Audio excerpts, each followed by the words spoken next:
اہل حدیث ہند مولانا حافظ عبدالقیوم صاحب، نائب امیر مرکزی جمعیت اہل حدیث ہند، مولانا عبداللطیف مدنی صاحب، مولانا پرویز ناکوا مدنی صاحب، مولانا خورشید عالم مدنی صاحب، میرے بھائی جناب مولانا شفیق عالم صاحب جو شہر حیدرآباد کے امیر ہیں جمعیت اہل حدیث کے، جابری صاحب، ابو الحسن پرتاپ گڑھی صاحب، ڈاکٹر آصف عمری صاحب، فہیم قریشی صاحب اور معزز علماء کرام اور ذمہ داران قوم اور ملت، اصلاح معاشرہ کے عنوان سے مجھے ہمارے تبریز صاحب نے کہا کہ ایک کانفرنس ہو رہی ہے اور شفیق عالم صاحب کا بھی حکم ہوا تھا۔ میں آج یہاں پر آپ کے درمیان میں آیا ہوں اور میرا ماننا یہ ہے کہ اصلاح معاشرہ کا مطلب یہ نہیں ہے کہ ہم صرف دوسرے لوگوں کو اچھا بننے کی تلقین کریں یا ان کو اچھا بننے کی ہدایت دیں اور صرف نصیحتیں کر کر خاموش ہو جائے، بلکہ اس کا حقیقی مطلب یہ ہے کہ ہم اپنے آپ کو اچھا، نیک اور پاک باز بنا لیں۔ عزیزان ملت، اسلام کا امتیاز یہ ہے کہ اسلام نے مسلمانوں کو حکم دیا کہ دوسروں کے ساتھ حسن سلوک کریں، معاشرے کی خدمت کریں اور ضرورت مندوں کے کام آئیں۔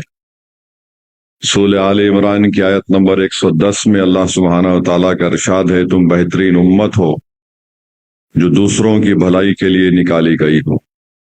حدیث شریف میں آیا کہ اللہ کے رسول صلی اللہ علیہ وسلم نے فرمایا، اللہ تعالیٰ اپنے پاس اپنے اس بندے کی مدد کرتا ہے جو بندہ اپنے مومن بھائی کی مدد کرتا ہے۔ رسول کریم صلی اللہ علیہ وسلم کا ارشاد ہر مومن کے سامنے ہونا چاہیے کہ بھوکے کو کھانا کھلاؤ، مریض کی عیادت کرو اور کوئی قرض میں مبتلا ہے تو اس کی مدد کرو۔ علماء اکرام نے سمجھایا کہ رسول اللہ صلی اللہ علیہ وسلم کی تعلیمات صرف مسلم اور غیر مسلم کی تمیز کے بغیر ہیں۔ اگر ہم کسی غیر مسلم کی مدد کرتے ہیں تو ثواب ملتا ہے، کسی غیر مسلم بیمار ہے اس کی عیادت کرتے ہیں تو اللہ سبحانہ و تعالیٰ اس کا اجر دیتا ہے۔ اور علماء کرام نے لکھا کہ جب اللہ کے رسول صلی اللہ علیہ وسلم پر جب پہلی وحی نازل ہوئی تو رسول اللہ صلی اللہ علیہ وسلم غار حرا سے اپنے گھر تشریف لائے اور ہماری امت کی ماں آپ کی اہلیہ حضرت بی بی خدیجہ سے فرمایا کہ مجھے اپنی جان کا خوف ہے۔ تو علماء کرام نے ہم کو سمجھانے کے لیے بتایا کہ جو جواب امت کی ماں نے دیا، انہوں نے جواب دیا کہ اللہ آپ کو بے یار و مددگار نہیں چھوڑے گا، آپ لوگوں کی مدد کرتے ہیں، بیواؤں پر رحم کرتے ہیں، یتیموں کی دستگیری کرتے ہیں، ٹوٹے رشتہ داروں کو ملاتے ہیں، ضعیفوں کا بوجھ اٹھاتے ہیں۔ تو میرے عزیز دوستوں اور بزرگوں، اگر ہم کامیابی چاہتے ہیں دین اور دنیا میں تو اس بات کو جو ہماری امت کی ماں نے اللہ کے رسول صلی اللہ علیہ وسلم کے بارے میں فرمائی، اس کو ہم کو سامنے رکھ کر ملوز رکھنا پڑے گا۔ خلفائے راشدین اور صحابہ کرام کی زندگیاں انہی اوصاف کا مجموعہ تھی۔ صدیق اکبر ہے، کمزوروں کو خرید کر غلاموں کو آزاد کر رہے ہیں، بیواؤں کے اور ضعیف عورتوں کی بکریاں ہیں، بغیر پیسے لیے اس کو چروا دیتے۔ فاروق اعظم ہے، بیت المال کو بنایا اور کہا کہ غریب، معذور اور پاہج کو اس سے مدد کی جائے گی۔ عثمان ذو النورین رضی اللہ تعالیٰ عنہ ہے کہ تاجر ہیں اور جو کوئی مسکین آپ کے پاس آتا تو آپ اس کو کم سے کم پیسوں میں یا اس کو فری میں اس کو دے دیتے۔ حضرت علی رضی اللہ تعالیٰ عنہ ہے اور آپ کی سخاوت تو ضرب المثال ہے کہ جو کچھ آپ کے پاس ہوتا حضرت علی اس کو سائل کو دے دیتے۔ اور قیامت کے دن کے حوالے سے رسول اللہ صلی اللہ علیہ وسلم نے فرمایا کہ یاد رکھو خدا کی مخلوق کے ساتھ جو طرز عمل تمہارا ہوگا خدا تعالیٰ کا وہی طرز عمل تمہارے ساتھ ہوگا۔ تو میرے عزیز دوستوں اور بزرگوں، اگر ہم کسی کے عیبوں پر پردہ ڈالیں گے تو اللہ ہمارے عیبوں پر پردہ ڈالے گا۔ اگر ہم غلطیاں معاف کریں گے تو اللہ ہماری غلطیوں کو معاف کرے گا۔ اگر ہم لوگوں کے ساتھ برا سلوک کرتے ہیں تو کہیں خدا نہ خواستہ ہمارے ساتھ برا سلوک نہ کر دے اس دن، جس دن کسی کا سایہ نہیں ہوگا سوائے اللہ سبحانہ و تعالیٰ کے۔ اصلاح معاشرہ کا ایک جلسہ ہے۔ ہم کو ہمارے نوجوان نسل کو ڈرگس کی، شراب نوشی سے بچانے کی بہت بڑی ذمہ داری ہمارے پاس ہے، اور خود حکومت ہند کے اعداد و شمار یہ بتاتے ہیں کہ چرس کی لعنت اس ملک میں 3 کروڑ 10 لاکھ لوگوں کو لگ چکی ہے، اور ان کی عمر 10 سال سے 75 سال کے درمیان میں ہے۔ حکومت ہند بتاتی ہے کہ افیم کی عادت اس ملک میں 2 کروڑ 26 لاکھ لوگوں کو لگ چکی ہے، اور 77 لاکھ لوگوں کو باضابطہ دوا کے طور پر دینا پڑتا ہے، اور پھر سیڈیٹیوز استعمال ہوتا ہے۔ 1 کروڑ 18 لاکھ لوگ اس کو استعمال کرتے ہیں۔ آج کل ایک اور نیا ڈرگ نکلا ATS۔ یعنی اس چیزوں سے اگر ہم نہیں بچائیں گے اپنی نوجوان نسل کو، بلکہ ملک کی آبادی کا قریب 2.5% لوگ آج ڈرگس کے ایڈکٹ بن چکے ہیں، اور ہم جانتے ہیں کہ اللہ کے رسول صلی اللہ علیہ وسلم نے فرمایا کہ الخبائث ہے اس کے تعلق سے تو ہم کو ضروری ہے کہ ہم اپنے نوجوان بچوں پر نظر رکھیں۔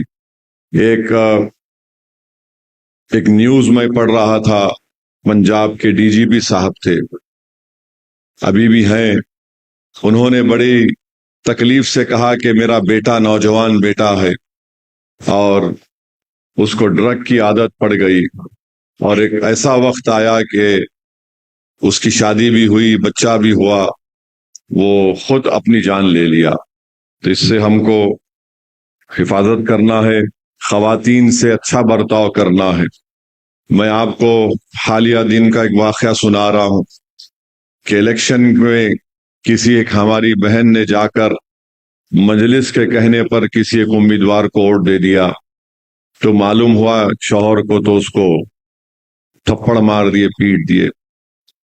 ایک دن میں اپنے گھر کو جا رہا تھا، ایک خاتون میرے گھر کے باہر کھڑی ہوئی تھی پانی کا بوتل لے کر، اور دیکھنے میں ایسا لگ رہا تھا کہ بہت پریشان ہے۔ میں بھی پریشان ہو گیا اس طرح اس کے حالات کو دیکھ کر۔ پھر واپس آ کر ملا تو اس نے مجھے کہا کہ میں آپ سے معافی چاہتی ہوں مگر آپ کو میرا چہرہ دیکھنا پڑے گا۔ اور جب اس نے اپنا نقاب نکالا تو چہرے پر اس کی آنکھ بھی نظر نہیں آ رہی تھی۔ میں نے پوچھا کیا ہوا، کیسے ہوا؟ تو شوہر نے اپنی مردانگی دکھائی اپنی بیوی کو مار کر۔ یاد رکھیے اللہ کے رسول صلی اللہ علیہ وسلم کبھی بھی ہماری امت کی ماؤں کو ہاتھ تک نہیں لگا، اس طرح کا برتاؤ کبھی نہیں کیے۔ اور رسول اللہ صلی اللہ علیہ وسلم نے کیا فرمایا کہ تم میں سب سے بہتر وہ ہے جو اپنی بیوی سے بہترین ہوتا ہے۔ تو میرے عزیز دوستوں اور بزرگوں، ظاہر ہے یہ تمام احادیث آپ علماء اکرام کے بصیرت و فروز خطابات سے سنا ہوگا، اور پھر ہم کو حجت الوداع کو یادگار خطبہ رسول اللہ صلی اللہ علیہ وسلم نے فرمایا کہ عورتوں کے معاملے میں اللہ سے ڈرو اور ان سے بہترین سلوک کرو۔ تو میرے عزیز دوستوں اور بزرگوں، یہ دین جس وقت رسول اللہ صلی اللہ علیہ وسلم نے اسلام کی تعلیم کی دعوت دی، توحید کی دعوت دی، اس وقت عورت کے پاس کچھ نہ مقام تھا نہ عزت تھی، بلکہ وہ جائیداد کا حصہ بن جاتی تھی اس کے شوہر کے انتقال کے بعد، جو اس کے بیٹوں میں یا اس کے سوتیلے بیٹوں میں تقسیم کی جاتی تھی۔ والدین کے ساتھ حسن سلوک، جہاں پر قرآن نے ہم کو، اللہ نے فرمایا کہ اف تک مت کہو۔ آج ہم دیکھتے ہیں کہ ہم کس طرح ایک ایک واقعات کس طریقے سے ہمارے سامنے آتے ہیں۔ رحمت اللہ عالمین صلی اللہ علیہ وسلم نے فرمایا کہ اپنے باپ کے آگے مت چلو اور اپنے باپ کے بیٹھنے سے پہلے مت بیٹھو۔ آج وہی اولاد اس امت کو ایسے ایسے واقعات ہم سنتے ہیں ماں باپ سے برتاؤ کے کہ شرمندگی محسوس ہوتی ہے۔ اور رسول اللہ صلی اللہ علیہ وسلم کی حدیث ہے کہ جنت کی خوشبو 500 سال کے سفر سے دوری پائی جاتی ہے، مگر والدین کا نافرمان اور رشتہ توڑنے والا جنت کی خوشبو کو نہیں پائے گا۔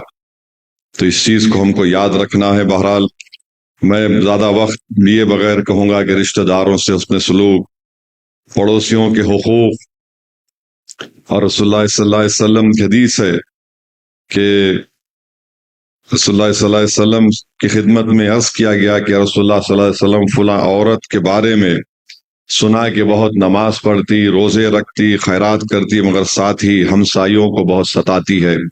تو رحمت اللہ عالمین صلی اللہ علیہ وسلم نے فرمایا وہ دوزخ میں جائے گی۔ پھر آپ کے سامنے عرض کیا گیا کہ ایک عورت ہے جو کم نماز پڑھتی، کم روزے رکھتی، خیرات بھی دیتی ہے، تو وہ بھی سوکھے پنیر کے ذرے دیتی ہے، مگر اپنے ہمسایوں سے اچھا رہتی ہے، فرمایا وہ جنت میں جائے گی۔ تو میرے عزیز دوستوں اور بزرگوں، یتیموں اور بیواؤں سے حسن سلوک، جانوروں سے حسن سلوک، یہ دین کی تعلیمات میں سب چیزیں ہیں۔ اگر ہم اس پر عمل کریں تو ضرور ہم کو دین اور دنیا میں کامیابی ملے گی۔ ابھی حضرت فرما رہے تھے غم کو کیسے دور کرنا۔ آج کل ایک بہت بڑی انڈسٹری بن چکی ہے سائیکیٹرسٹ کی، سائیکو انالیسس کی۔ اگر آپ بڑے بڑے کمپنیوں میں جائیں گے تو ان کے پاس ایک آدمی بیٹھا ہوا رہتا ہے، آپ کے پرفارمنس کو جج کرنے کے لیے اس کو بٹھایا جاتا ہے، اور سوال وہ کرتا ہے آپ سے کہ آپ کو کچھ چیز چل رہی ہے کہ دماغ میں کوئی غم ہے کہ آپ کو؟ یاد رکھیے صحابہ اکرام نے اپنی زندگی ہمارے سامنے رکھی، ہمارے کو بتلایا کہ جنگ بدر ہے، باپ کی لاش ڈالی جا رہی ہے، بھائی کی لاش ڈالی جا رہی ہے، مگر ان کو غم نہیں ہوتا تھا۔ ان کو غم جب اس وقت ہوتا تھا جب وہ دین سے دوری اختیار کرتے، سنت رسول سے دوری اختیار کرتے۔ تو ہم کو ایک طاقتور بننا ہے ذہنی طور پر بھی۔ یہ سب لوگ انسان کو کمزور کر کے چھوڑ دے رہے، بالکل کمزور۔ ایک انڈسٹری بن چکی ہے، یہ دوا لے لیجئے، وہ دوا لے لیجئے۔ ٹھیک ہے اگر کوئی مینٹل النس ہوتی ہے، مگر یہ جو غیر ضروری غم میں جو جاتے ہم لوگ، انسان اس دنیا میں آئے تو قید خانہ ہے ہمارے لیے، اور وہ زندگی ہماری کامیاب زندگی رہنے والی ہے انشاءاللہ۔ تو یہاں تو ہر چیز ہے، نشیب و فراز ہے۔ جب صحابہ کرام نے اپنا سب کچھ لٹا دیا، اپنے ماں باپ کی قربانیوں کو دیکھا، انہوں نے دیکھا کہ کعبۃ اللہ شریف میں صدیق اکبر کو اس طرح سے پیٹا گیا، یعنی اس کے باوجود بھی وہ لوگ جو ثابت قدم تھے، تو دین ہم کو انہی سے تو ملا ہے۔ تو اسی لیے ان چیزوں پر ہم کو اور آپ کو غور کرنا ہے۔ بہرحال میں شکر گزار ہوں کہ آپ نے مجھے آنے کا موقع دیا۔ اللہ سبحانہ و تعالی آپ تمام کی اس خدمت کو قبول کرے۔ وآخر دعوانا الحمدللہ رب العالمین۔